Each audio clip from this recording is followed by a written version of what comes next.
Welcome back, true believers. Elite Legend back at you with another figure from the Into the Spider-Verse Stilt-Man Build-A-Figure wave.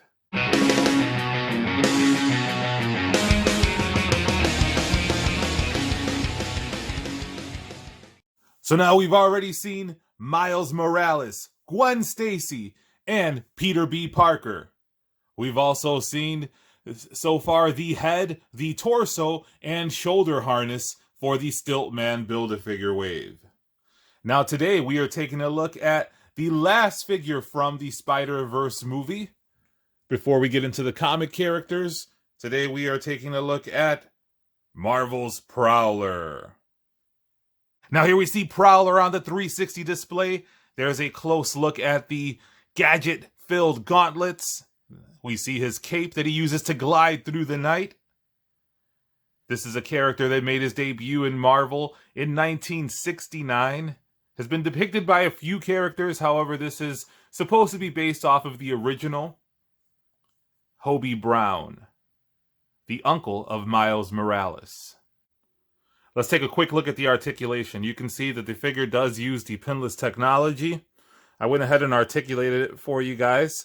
So, double jointed elbow, double jointed knee, calf rotation, thigh rotation, bicep swivel, rotates and hinges at the wrist, ankle pivot and rocker, legs kick out this far, so he can do the Rob Van Dam. He can do the sweet chin music. Let's take a look at the ab crunch. So he can crunch. He cannot crunch forward very much, unfortunately. Can crunch back very well. And this is free flowing. It pegs into the back, but it will hinder the movement backwards, but not very much forward.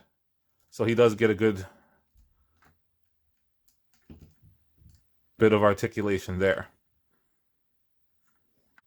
Now, unfortunately, Prowler does not come with any accessories. Would have liked to have seen him with some additional, maybe claws, but he does come with this briefcase, which is not his accessory. That is to the Stilt-Man.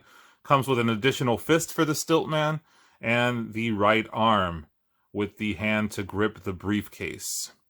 We'll be building this guy very shortly. There's only 2 more figures to go, so if you haven't already done so, hit that notification bell so you don't miss it.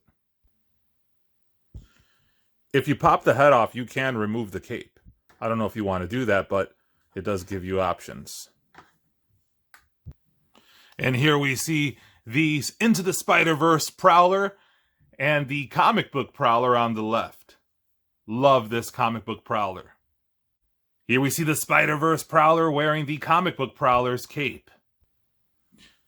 If you're a fan of Kitbashing, you can remove the cape and head from the comic book Prowler and place it on the Into the Spider-Verse Prowler. However, the gauntlets would not fit on because this piece is not removable. Same thing goes for the boot gauntlets, or the boot cuffs. Now, you can swap the comic book Prowler head onto this figure. I like this look better than the movie accurate head. I won't be doing this in my display because I don't have an additional Prowler. And you can also jack the comic book Prowler's cape. Here we see Miles Morales next to his uncle, the Prowler. Here we see unmasked Miles with a Kitbashed unmasked Prowler. Here we see the Prowler with the other figures that I reviewed so far in the wave. Peter B. Parker, Gwen Stacy, Spider-Ham, and Miles Morales. Overall, I am very pleased with this figure. I'm normally not a fan of movie designs. However, this is an animated movie, so I feel that the more cartoonish look is something that I'm more drawn to since I'm a fan of comics. The standout for me is the gauntlets and the boots. Really love the detail on those. Wish the gauntlets were removable, but overall, I'm satisfied with this figure. I still prefer the comic book Prowler, but this is a welcome addition to the Spider-Verse collection, having the movie-accurate Spider-Verse Prowler figure. It wasn't until I was almost done filming that I realized that you can interchange the hands from the comic book Prowler and place them onto the new figure, which can give you additional options since he doesn't come with additional hands. In the Battle of the Prowlers, who wins this matchup between comic book Prowler and Into the Spider-Verse Prowler? Let me know in the comments below. If you guys like what you're watching, make sure you hit that subscribe button and hit the notification bell so you can be alerted to all of my new Marvel Legend videos. We only have 2 more figures to go before we complete the Stilt-Man. I'm excited about that, and I hope you are too. I want you guys to stay safe and always make mine Marvel.